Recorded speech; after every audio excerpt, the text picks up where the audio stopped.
we'll read citizenship, which is part 2 of Indian Constitution, covering Article 5 to Article 11. We can divide the people of India in two categories. One is citizen and another one is alien. So, citizens and aliens. Now, what is the difference? Citizens enjoy full civil and political rights, but aliens do not enjoy all. Aliens also enjoy some rights, but they do not enjoy all the civil and political rights. For example, if you take the example of fundamental rights, then there are some fundamental rights. For example, fundamental rights under Article 15, Article 16, then you have Article 19, then Article 29 and Article 30. These are the fundamental rights available under Article 15, 16, 19, 29 and 30 are only available to citizens, and these are not available to aliens. That means citizens enjoy all the civil and political rights, but aliens also enjoy some rights, but they do not enjoy all the civil and political rights. Then there are some other rights such as right to vote in elections of Lok Sabha and state legislative assembly is only available to citizen, and this right is not available to alien. So these are the difference of citizens and aliens. Now we can divide aliens into two categories. One is friendly alien and another one is enemy alien. Friendly aliens are the people of those countries with which India has a good relation, and enemy alien are the people of those countries with which India is at war. So this is friendly alien and enemy alien. So you can understand friendly alien will enjoy more rights than enemy alien. For example, Article 22. Article 22, this is right in fundamental right under Article 22, which says protection against arrest and detention.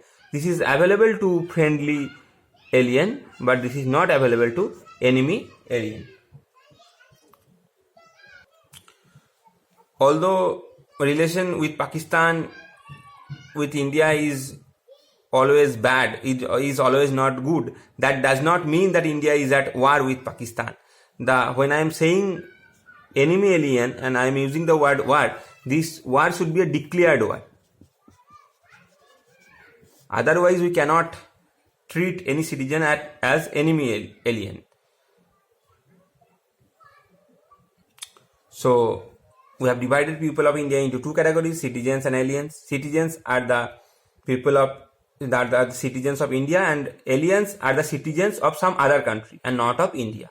So citizens enjoy full civil and political rights, and aliens do not enjoy all the civil and political rights. For example, Article 15, 16, 19, 29, 30, the rights under these articles are only available to citizens and not to aliens. Then right to vote is only applicable to citizens and not to the aliens. Then aliens can be divided into two categories: friendly alien and enemy alien. Friendly alien enjoy more rights than enemy alien. For example, Article 22, rights under Article 22 available to friendly alien but not enemy alien. Now this was with respect to rights. Now let's discuss with respect to duties as well. So there is state, and state is providing rights to citizen. Then these citizens also have some duties towards states. These duties can be by paying taxes, respecting the law of the country, respecting national flag, national anthem, and so on. So This give and take policy defines the importance of citizenship. That means state is providing some rights to the citizen. Citizen also has some duties towards the state. This is the relationship between the state and a citizen.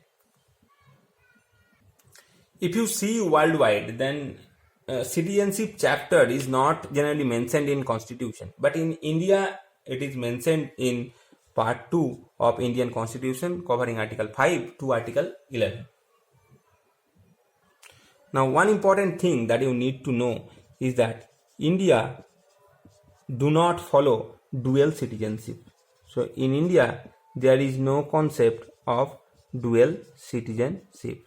So India do not follow dual citizenship. That means you can interpret in two ways. That means if there is a person who is citizen of India, then he is the citizen of India only and not of any state. That means suppose there is a person from Andhra Pradesh and there is a person from Assam. So there is a person living in Assam and there is another person who is living in Andhra Pradesh. Both are only citizen of India and they are not citizen of their individual state. That means the person from Assam is the citizen of India and not of Assam. The person from Andhra Pradesh is the citizen of India and not of Andhra Pradesh. So this is one meaning. And another meaning is that suppose there is a person who is citizen of India, then he cannot become citizen of any other country. That means when someone is citizen of India, he is only citizen of India and not of any other state. And when someone is citizen of India, he is not citizen of any other country as well. So India do not believe in dual citizenship. Now we'll read the most important article, that is Article 11 under the chapter citizenship. Now what this Article 11 is talking about is that with respect to acquisition of citizenship and with respect to termination of citizenship and also all other matters which is related to citizenship, the power is vested with Parliament. So with respect to acquisition and termination of citizenship and all other matters related to citizenship, the power is vested with Parliament.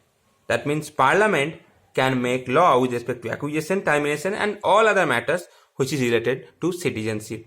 That means Article 11 is giving the Parliament the absolute power with respect to citizenship. And Parliament has used this power and Parliament has made Citizenship Act 1955. Now this act, which was made in 1955, has been amended various times and recently it has been amended in the year 2019. Now we will read about acquisition of citizenship. The Citizenship Act of 1955 prescribes 5 ways of acquiring citizenship. Now we will read those 5 ways of acquiring citizenship. So we will start with acquisition of citizenship under Citizenship Act, and to start with is by birth. Now if we take the period between 26th January 1950, that means on or after January 26, 1950 and before 1st July 1987. If we take this period, that means on or after 26 January 1950 and before July 1st 1987, if there is a person who has born in India, then he is a citizen, he or she is a citizen of India. That means in between this period, whoever has born in India is a citizen of India, and we will not see the nationality of his or her parent. That means whether his or her parent is Indian or not is not important. If he or she has born in India in between this period, then he or she is a citizen of India. That means whoever has born in India is the citizen of India in between this period. That means the concept of jus soli, the law of soil. But then if you see this period on or after 1st July 1987 and before 3rd December 2004, then the law was amended. And if we consider this period, then suppose there is a person who has born in India. So he has born in India.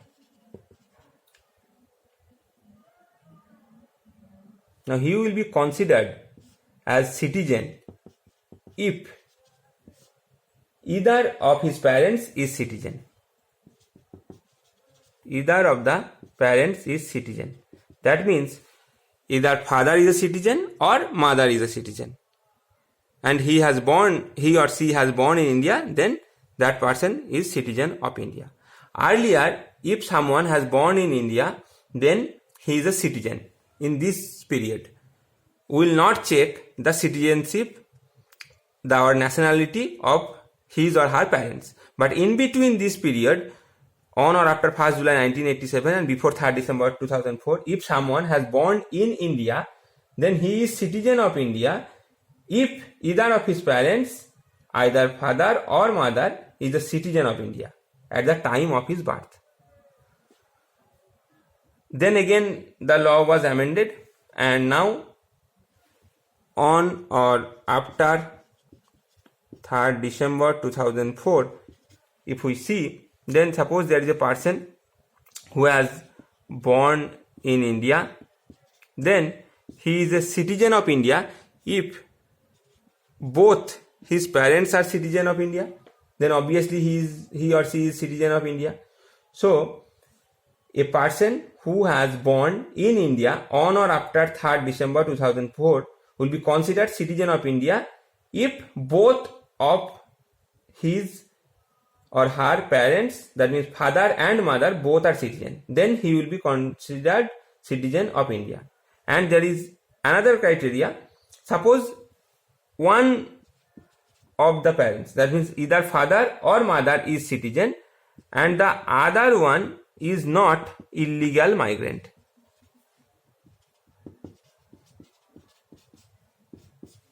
That means on or after 3rd December 2004, if there is a person who has born in India and both of his parents are citizen of India, then that person is citizen of India.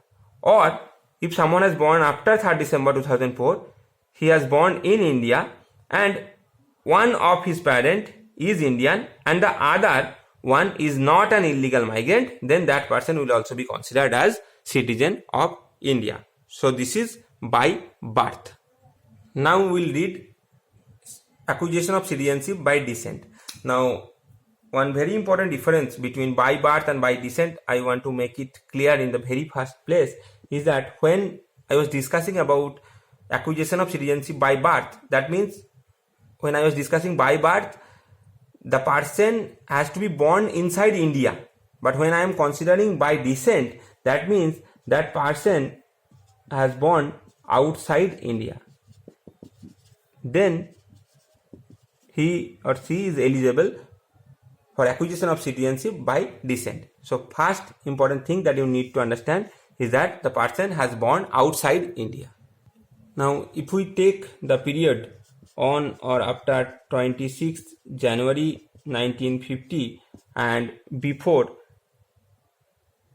10th December 1992, then in between this period, suppose there is a person who has born outside India and at the time of his or her birth, if his or her father was citizen of India, then that person will become citizen of India.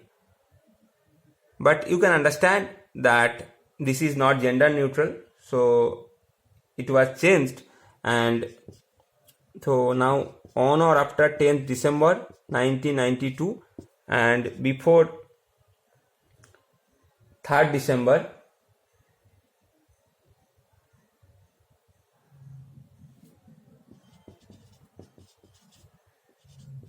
2004, if a person born outside India on or after December 10, 1992 and before 3rd December 2004, then that person will be considered as citizen of India if either of his or her parents is a citizen of India. That means either father or mother is citizen.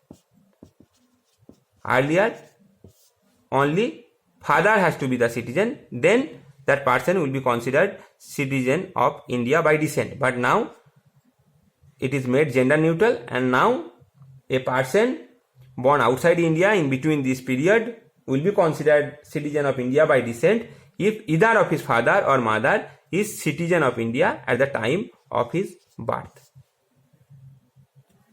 Now, 3rd December 2004 onwards, the same rule is followed, but two criteria have been added. That means on or after 3rd December 2004, suppose there is a person who has born outside India and either of his father or mother is a citizen of India at the time of his or her birth, then he or she will be considered citizen of India, but two criteria have to be met. That means first is within 1 year of the birth of the child, that birth has to be registered at an Indian consulate.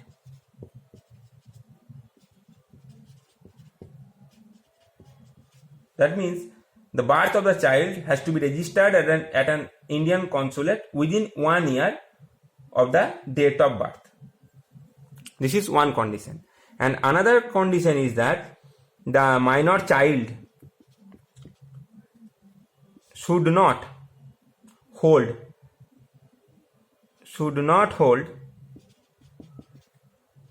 passport of any other country. Passport of another country.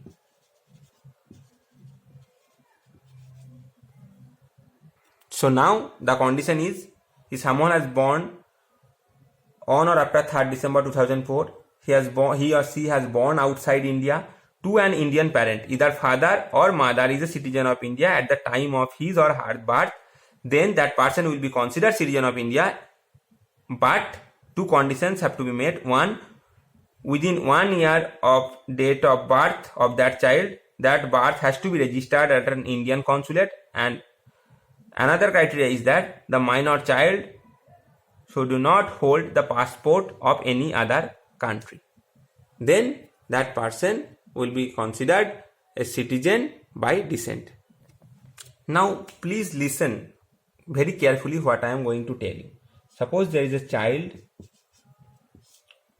born outside India, and this child is a citizen of India, can become a citizen of India by descent. That means he is citizen of India. If all these criteria are met, then he or she, this child is citizen by descent of India. Now suppose this child, when I am saying born outside India, that means in any other country, and that country follows the concept of jus soli, that means law of the soil. That means when this child is born in that country, then that child automatically become citizen of that country as well. That means now see the condition here. That child is automatically the citizen of that country where this child has been born, and this child, if all these criteria are met, then is also a citizen of India by descent. That means India is allowing dual citizenship. But hold on, listen to it in totality. But when this child will attain 18-year age, that means full age, when this minor child will attain 18 years of age, so when this child will attain the full age, then within 6 months of attaining full age, within 6 months, that person has to renounce the citizenship of the other country. Otherwise, if he or she does not renounce the citizenship of other country, then his Indian citizenship will be lost. So essentially, at the end of the day, India follows single citizenship.